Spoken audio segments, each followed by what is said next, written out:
Hello बच्चों, कैसे हैं आप सब लोग। हम लोगों ने पिछले लेक्चर में फिजिक्स का चैप्टर स्टार्ट किया था मोशन।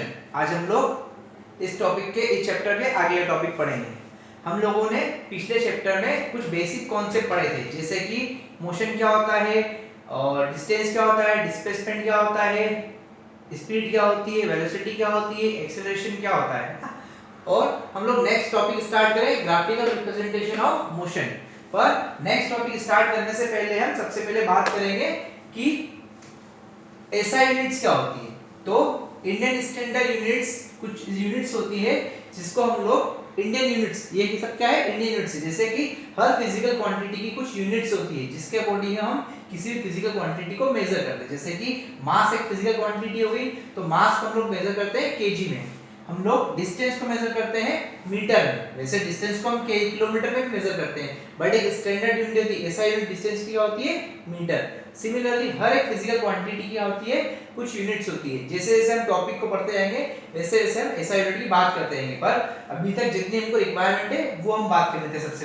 सबसे पहले हम लोगों ने टॉपिक पढ़ा था डिस्टेंस। क्या पढ़ा था, डिस्टेंस। डिस्टेंस की एसआई यूनिट क्या होती है, मीटर। आप लोगों ने सुना होगा कि हम लोग 40 मीटर की डिस्टेंस ट्रेवल करें, इस चीज की लेंथ 40 मीटर है, इस चीज की लेंथ 40-50 मीटर है, 3 मीटर है, 2 मीटर, लाइक दिस ओनली। तो डिस्टेंस हम लोग क्या मेजर करते हैं, मीटर में। डिस्टेंस की एसआई यूनिट क्या हो गई, मीटर। ये है फिजिकल क्वांटिटी। अगला टॉपिक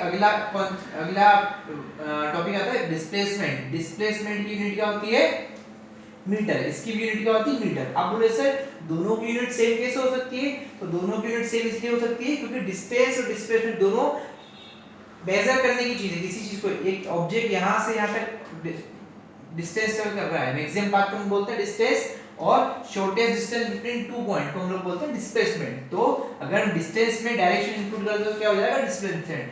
दोनों की इस यूनिट क्या होती है, metre. Because displacement is also a type of distance, it is the shortest distance between two points, इसलिए दोनों की यूनिट क्या होती है, मीटर। अब बात करते हैं स्पीड की, कि स्पीड की एसआई यूनिट क्या होती है। ठीक है, तो स्पीड का फार्मूला आता है हम लोगों को पता है, distance upon time. Distance upon time. Distance की यूनिट क्या होती है, मीटर, और टाइम की यूनिट क्या होती है, सेकंड। इसीलिए स्पीड की यूनिट क्या हो जाएगी, मीटर पर सेकंड। ठीक है, स्पीड की यूनिट बनाने के लिए फार्मूला यूज करो, डिस्टेंस अपॉन टाइम। डिस्टेंस की यूनिट मीटर, टाइम की सेकंड, इसलिए स्पीड की यूनिट क्या आएगी, मीटर पर सेकंड। अब अगला पॉइंट आता है आपका वेलोसिटी। वेलोसिटी की यूनिट क्या हो सकती है, तो वेलोसिटी का फार्मूला क्या होता है, डिस्प्लेसमेंट अपॉन टाइम। मैंने आपको पिछले लेक्चर में बताया था कि स्पीड और वेलोसिटी में से डिफरेंस क्या होता है, वेलोसिटी में डायरेक्शन को भी इंक्लूड करते हैं, स्पीड में डायरेक्शन को इंक्लूड नहीं करते हैं। तो वेलोसिटी ये जाएगा डिस्प्लेसमेंट अपॉन टाइम। डिस्प्लेसमेंट की यूनिट हम लोगों ने पढ़ी मीटर, और टाइम की यूनिट क्या होती है, सेकंड। तो सिमिलरली वेलोसिटी की भी यूनिट क्या होगी, मीटर पर सेकंड। आप चाहें तो इसको ऐसे भी लिख सकते हैं, मीटर इनटू सेकंड की पावर -1, मीटर सेकंड इनवर्स। ठीक है, अब आता है एक्सीलरेशन। एक्सीलरेशन की एसआई यूनिट क्या होगी, तो एक्सीलरेशन की एसआई यूनिट क्या होगी, देखते हैं। एक्सीलरेशन की एसआई यूनिट होती है मीटर पर सेकंड का स्क्वायर। एक्सीलरेशन की एसआई यूनिट क्या होती है, मीटर पर सेकंड का स्क्वायर। रिटार्डेशन की भी एसआई यूनिट क्या होगी, मीटर पर सेकंड का स्क्वायर ही होगी। ठीक है, तो ये कुछ बेसिक यूनिट्स है जिसका हम चैप्टर में यूज करेंगे। जैसे जैसे आगे हम लोग को एसआई यूनिट का यूज आता जाएगा, मैं आपको एक्सप्लेन करता रहूंगा। ठीक है, अब आता है अपना अगला topic, graphical representation of motion. Motion का ग्राफिकल रिप्रेजेंटेशन कैसा होता है ये हम लोग देखेंगे। तो देखो, ग्राफिकल रिप्रेजेंटेशन में सबसे पहले हम लोग बात करेंगे डिस्टेंस टाइम ग्राफ की। डिस्टेंस टाइम ग्राफ मैंने आपकी एक्स एक्सिस पे रिप्रेजेंट किया टाइम, और वाई एक्सिस पे रिप्रेजेंट किया डिस्टेंस। हम एक छोटा सा एग्जांपल ले लेते हैं। एक बच्चा है जिसका नाम है सोनू। ओके, सोनू ने घर से स्टार्ट किया चलना। स्टार्टिंग पे 5 मिनट में वो कितने डिस्टेंस कर रहा है, 5 मिनट में वो 10 मीटर के डिस्टेंस ट्रेवल कर रहा है। फिर 10 मिनट्स में वो 20 मीटर की डिस्टेंस ट्रेवल कर रहा है। 15 मिनट्स में वो 30 मीटर की डिस्टेंस ट्रेवल कर रहा है। 20 मिनट्स में वो 40 मीटर की डिस्टेंस ट्रेवल कर रहा है। 25 मिनट्स में वो 50 मीटर की डिस्टेंस ट्रेवल कर रहा है। इट मींस वो हर 5 मिनट में 10 मीटर की डिस्टेंस ट्रेवल कर रहा है, ठीक है। तो यहाँ पर हम लोगों ने टाइम को रिप्रेजेंट कर रखा है, तो यहाँ से हमने स्टार्ट किया 0 से। पहले 5 मिनट्स में कितनी डिस्टेंस ट्रेवल करेगा, फिर टाइम कितना 10, 15, 20 और 25। आप क्लास इंटरवल कुछ भी ले सकते हैं। यहाँ पर आपका आ रहा है डिस्टेंस 10, 20, 30, 40 और 50, ठीक है। तो सबसे पहले 5 मिनट में कितनी डिस्टेंस ट्रेवल की हम लोगों ने 20 मीटर डिस्टेंस ट्रेवल करी, 10 मीटर की सॉरी। फिर 10 मिनट में कितनी डिस्टेंस ट्रेवल करी उसने 20 मीटर की। फिर आगे सोनू ने 15 मिनट में कितनी डिस्टेंस ट्रेवल करी 30 मिनट की। तो ये 15 मिनट में कितनी डिस्टेंस हो गई 30 मिनट की डिस्टेंस ट्रेवल करी 30 मीटर की। 20 मिनट में उसने कितनी डिस्टेंस ट्रेवल करी 40 मीटर की डिस्टेंस ट्रेवल करी। 25 मिनट में 50 मीटर की डिस्टेंस चल गई। आप जब ग्राफ पेपर पे इसको प्लॉट करेंगे तो ये पॉइंट इजीली लोकेट कर सकेंगे। क्लास 8 में भी हम लोगों ने पढ़ा है कि एक ग्राफ पेपर पे पॉइंट को कैसे लोकेट करते हैं। जब हम इन सारे पॉइंट्स को ज्वाइन करेंगे तो हम लोगों को मिलेगी स्ट्रेट लाइन। क्या मिलेगी हमको, एक स्ट्रेट लाइन। तो हमको ये दिख रहा है कि अगर ऑब्जेक्ट यूनिफॉर्म मोशन में हो तो डिस्टेंस टाइम ग्राफ कैसा बनेगा, स्ट्रेट लाइन, स्लोप लाइन बनेगा, ठीक है, स्ट्रेट लाइन इंक्रीजिंग ऑर्डर में। तो ये किसका ग्राफ है, यूनिफॉर्म मोशन का ग्राफ है, distance time graph for uniform motion, ठीक है। आया कुछ समझ में। तो हम लोगों ने पिछले लेक्चर में पढ़ा था कि दो टाइप के मोशन होते हैं, यूनिफॉर्म मोशन और नॉन यूनिफॉर्म मोशन। तो नॉन यूनिफॉर्म मोशन में क्या होगा, नॉन यूनिफॉर्म मोशन में भी हम लोग डिस्टेंस टाइम ग्राफ को देखेंगे उसका ग्राफ कैसा बनता है। तो देखो सेम ग्राफ पेपर पे अब एक दूसरा स्टूडेंट जिसका नाम है मोनू, क्या नाम है उसका, मोनू। मोनू ने 5 मिनट में 10 मीटर की डिस्टेंस ट्रेवल करी, 10 मिनट में उसने 15 मीटर की डिस्टेंस ट्रेवल करी, 15 मिनट में उसने 25 मीटर की डिस्टेंस ट्रेवल कर ली, 20 मिनट्स में उसने 30 मीटर की डिस्टेंस ट्रेवल करी और 25 मिनट्स में उसने 55 मीटर की डिस्टेंस ट्रेवल करी।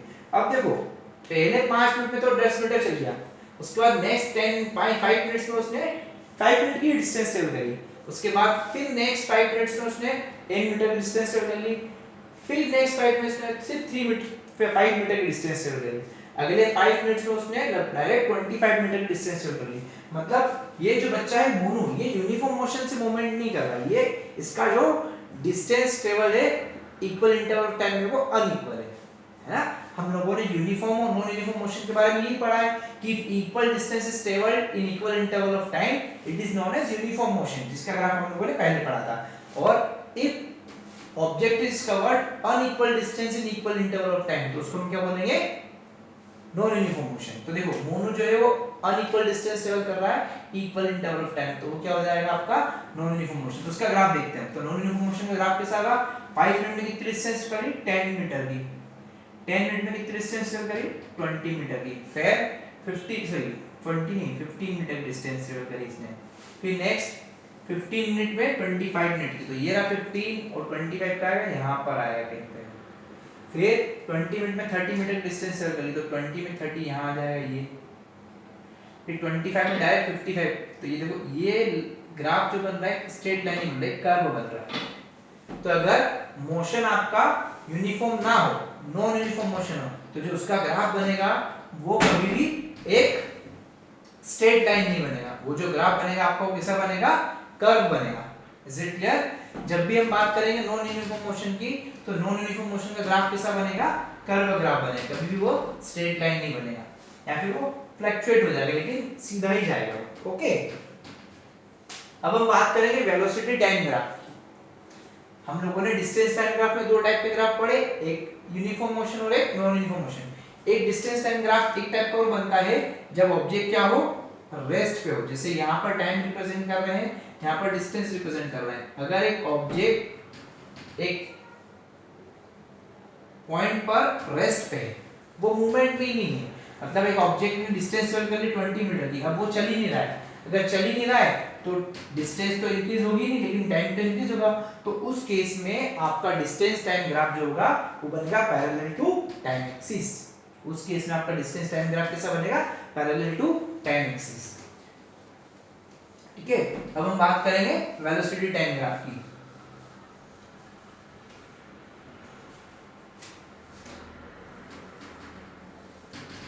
ये है आपका वेलोसिटी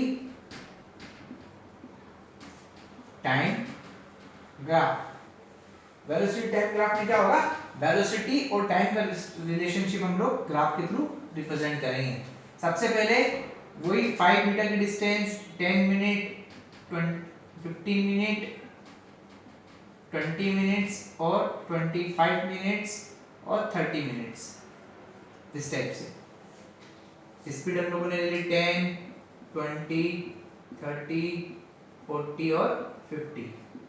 मान लो एक ऑब्जेक्ट है जो यूनिफॉर्म वेलोसिटी से मूव कर रहा है। यूनिफॉर्म वेलोसिटी का मतलब है उसकी स्पीड टाइम के साथ इंक्रीज नहीं हो रही है, वो सेम स्पीड से मूव कर रहा है, सेम वेलोसिटी से मूव कर रहा है, तो उसको हम क्या बोलेंगे, यूनिफॉर्म वेलोसिटी।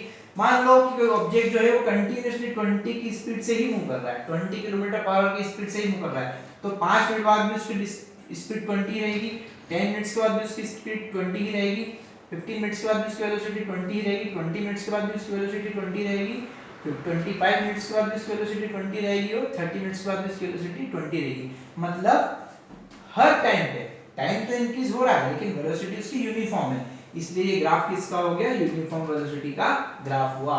और इस केस में ग्राफ जो होगा वो क्या होगा, parallel to time axis, because object की वेलोसिटी चेंज नहीं हो रही है, ऑब्जेक्ट हमारा सेम वेलोसिटी से मूव कर रहा है, तो ये जो वेलोसिटी होगी, ये जो लाइन होगी वो टाइम पे पैरेलल होगी। तो ये आपका कौन सा ग्राफ हो गया, velocity time graph for uniform velocity. Okay, अब हम बात करेंगे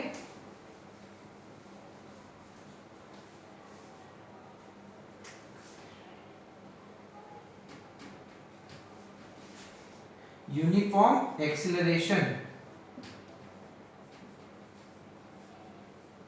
यूनिफॉर्म एक्सीलरेशन, इसमें भी डिस्टेंस वही 10 रखी, 20 30 40 और 50।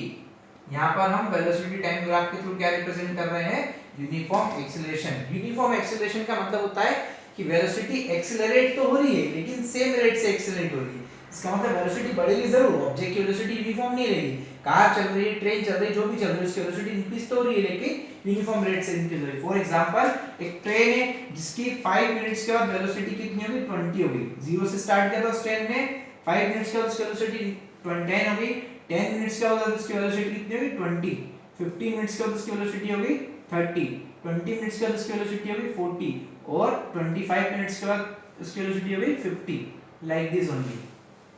तो इसका मतलब ये है कि ऑब्जेक्ट का जो ग्राफ बनेगा यूनिफॉर्म एक्सीलरेशन का, वो कैसा बनेगा, एक स्ट्रेट स्लोप लाइन, एक स्ट्रेट स्लोप लाइन बनेगा यूनिफॉर्म एक्सीलरेशन का ग्राफ, क्योंकि यहाँ पर वेलोसिटी इंक्रीज हो रही है, वेलोसिटी डिक्रीज नहीं हो रही, और जब वेलोसिटी इंक्रीज होती है तो ग्राफ कैसा बनता है, यूनिफॉर्म एक्सीलरेशन का ग्राफ स्लोप बनता है। ठीक है, अब हम लोग नेक्स्ट ग्राफ की बात करेंगे, यूनिफॉर्म रिटार्डेशन। किसकी बात करेंगे, रिटार्डेशन। रिटार्डेशन का मतलब होता है acceleration in opposite direction. Retardation generally कब होता है, जब या तो ब्रेक लगते हैं, जब या वेलोसिटी कम होती है, तो उस केस में ग्राफ कैसा बनेगा, वेलोसिटी इस बार डिक्रीज होगी। जैसे कि इनिशियल वेलोसिटी ऑब्जेक्ट की कितनी थी, 50 मीटर थी, 50 किलोमीटर पर आवर, एक किलोमीटर पर आवर में मान रहा हूं मैं, किलोमीटर पर आवर में। ठीक है, 5 मिनट्स के बाद पहले तो वेलोसिटी इसकी 50 थी, 5 मिनट्स का वेलोसिटी कितनी होगी इसकी, 40 होगी, 10 मिनट्स के बाद ऑब्जेक्ट की वेलोसिटी होगी 30, 15 मिनट्स के बाद ऑब्जेक्ट की वेलोसिटी होगी 20, 20 मिनट्स का वेलोसिटी होगी इसकी 10 और 25 मिनट्स की वेलोसिटी आता है तो इसकी कितनी होगी, 0 होगी। मतलब 0 से लेकर 25 मिनट्स में ऑब्जेक्ट रेस्ट पे आ चुका है, मतलब वेलोसिटी यहाँ पर क्या हो रही है, डिक्रीज हो रही है। जब वेलोसिटी डिक्रीज होगी तो ग्राफ नीचे की तरफ बनेगा, मतलब ये ग्राफ किसका बन रहा है, हमारा यूनिफॉर्म रिटार्डेशन का ग्राफ। वेलोसिटी डिक्रीज भी हो रही है लेकिन यूनिफॉर्म रेट से डिक्रीज हो रही है। हर 5 मिनट्स के बाद वेलोसिटी कितनी कम हो रही है, 10 किलोमीटर पर आवर कम हो रही है। यूनिफॉर्म एक्सीलरेशन के केस में क्या हो रहा था, हर 5 मिनट्स पे velocity 10 kilometre per hour increase हो रही थी। यहाँ पर रिटार्डेशन का केस है, इसलिए हर 5 मिनट्स में यूनिफॉर्म वेलोसिटी क्या होगी, डिक्रीज होगी। तो ये ग्राफ, ये हो गया आपका यूनिफॉर्म रिटार्डेशन का ग्राफ। ओके, अब एक टाइप का ग्राफ आता है जिसमें यूनिफॉर्म नॉन यूनिफॉर्म वेलोसिटी होती है। वेलोसिटी क्या होती है, यूनिफॉर्म नहीं होती। जैसे पहले वेलोसिटी इंक्रीज तो हुई, नॉन यूनिफॉर्म एक्सीलरेशन बोल सकते हैं इसको, वेलोसिटी इंक्रीज हुई फिर थोड़ी सी वेलोसिटी इंक्रीज हुई, फिर थोड़ी सी कम हो गई, उसके बाद फिर इंक्रीज हो गई बहुत सारी, फिर वेलोसिटी डिक्रीज हो गई। इसका मतलब यहाँ पर वेलोसिटी इंक्रीज भी हो रही है और डिक्रीज भी हो रही है। इसका मतलब this is the graph of non uniform acceleration. Acceleration कम ज्यादा हो रहा है, कहीं पे एक्सेलरेशन 5 मिनट्स में 10 तक बढ़ गया, कहीं से नेक्स्ट में 10 में 20 भी नहीं बढ़ पाया, किसी किसी में देखो 15 से लेकर 20 तक आता है, एक्सेलरेशन कितना बढ़ चुका है। इसका मतलब वेलोसिटी का जो एक्सेलरेशन है वो यूनिफॉर्म नहीं है, तो ये किसका ग्राफ होगा, नॉन यूनिफॉर्म एक्सेलरेशन का ग्राफ होगा। ओके स्टूडेंट्स, तो आज हम लोगों ने क्या क्या पढ़ा, एसआई यूनिट्स के बारे में पढ़ा और ग्राफिकल रिप्रेजेंटेशन ऑफ मोशन के बारे में पढ़ा। ग्राफिकल रिप्रेजेंटेशन ऑफ मोशन में मैंने पहले आपको दो ग्राफ बताए डिस्टेंस टाइम ग्राफ के। डिस्टेंस टाइम ग्राफ में मैंने आपको बताया यूनिफॉर्म मोशन का ग्राफ जो स्ट्रेट लाइन होता है, एक बताया नॉन यूनिफॉर्म मोशन का ग्राफ जो कि कर्व हो सकता है, ठीक है। और एक और मैंने बताया था आपको रेस्ट, ऑब्जेक्ट एट रेस्ट, वो कैसे बनता है, पैरेलल टू टाइम एक्सिस। फिर हम लोगों ने पढ़ा velocity time graph. Velocity time graph में मैंने सबसे पहले आपको बताया था यूनिफॉर्म वेलोसिटी ग्राफ, वेलोसिटी क्या होती है उसमें सेम होती है, तो ग्राफ कैसा बनता है, पैरेलल टू टाइम एक्सिस। उसके बाद मैंने बताया आप लोगों को यूनिफॉर्म एक्सेलरेशन का ग्राफ, इसका मतलब हर फिक्स इंटरवल ऑफ टाइम में fix interval of fix quantity की वेलोसिटी इंक्रीज होगी, मतलब same amount of velocity increase होगी, तो उसको हम बोलेंगे क्या बोलेंगे, यूनिफॉर्म एक्सेलरेशन का ग्राफ। उसके बाद मैंने बताया था आपको यूनिफॉर्म रिटार्डेशन का ग्राफ। यूनिफॉर्म रिटार्डेशन में क्या होगा, वेलोसिटी सेम रेट से डिसेलेरेट होगी, डिसेलेरेट का मतलब होता है डिक्रीज होना, ओके, तो उसको बोलेंगे यूनिफॉर्म रिटार्डेशन का ग्राफ। और ये जो लास्ट में आपको ग्राफ बताया कौन सा ग्राफ है, नॉन यूनिफॉर्म एक्सेलरेशन का ग्राफ है, ठीक है। तो आज का लेक्चर कंप्लीट होता है, हमारा लास्ट लेक्चर बचा है, उसके बाद ये चैप्टर कंप्लीट हो जाएगा। लास्ट लेक्चर में कल नेक्स्ट लेक्चर में आपको मैं बताऊंगा equations of motion by graphical method, कैसे हम लोग इक्वेशन ऑफ मोशन को डिराइव करेंगे। उसके बाद हम कुछ लोग कुछ न्यूमेरिकल्स भी करेंगे, ठीक है। Thank you so much.